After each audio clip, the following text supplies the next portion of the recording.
L'âneth. Nom latin, Anetum graveolens. Famille, Apiaceae. Nom commun, Aneth. Propriétés. Anti-halitose, antispasmodique, diurétique, carminative, galactagogue et stomachique. Des études ont suggéré des propriétés antibactériennes, antioxydantes, hépatoprotectrices, hypolipidémiques, antifongiques, antispasmodiques, anti-ulcéreuses, antisécrétoires, répulsives, antimycobactériennes, hypoglycémiantes, anti-inflammatoires, hématopoïétiques, anticonvulsivantes. Parties utilisées. Graines, feuilles. Distribution. Cultivée pour l'utilisation d'épices culinaires, un peu partout dans le monde. Botanique. L'âneth est une plante annuelle atteignant 90 cm de hauteur. Les tiges sont minces. Les feuilles sont filiformes, se divisant en 3 ou 4 sections pennées, semblables et légèrement plus larges que les feuilles de fenouil. Les fleurs sont des ombelles jaunes produisant des graines d'âneth ovales. Les graines sont petites, plates, avec une odeur aromatique agréable. Les fruits sont ovales, comprimés, ailés, d'environ 2 cm de large, avec 3 crêtes longitudinales sur le dos et 3 lignes sombres sur la surface plane. Constituants.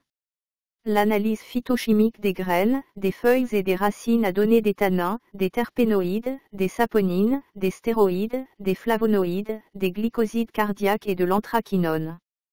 Utilisation culinaire. C'est une épice de cuisine.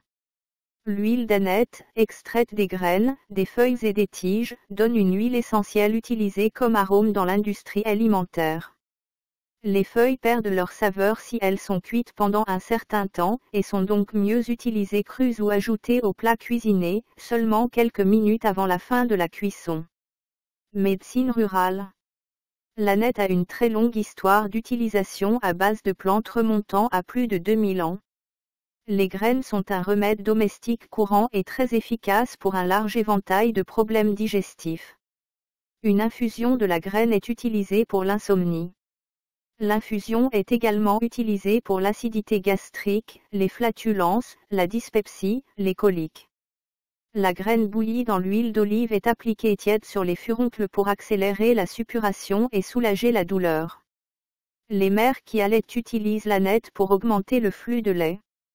Mâcher des graines est utile dans la litose. Une décoction de la plante est utilisée pour les coliques chez les bébés. Les décoctions de graines sont plus puissantes et doivent être ajustées en conséquence.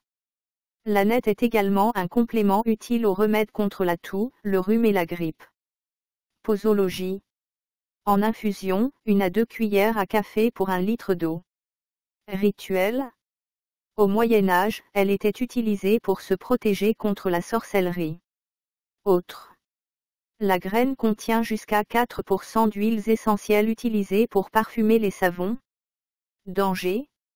L'âneth peut provoquer une photosensibilité ou une dermatite chez certaines personnes sensibles.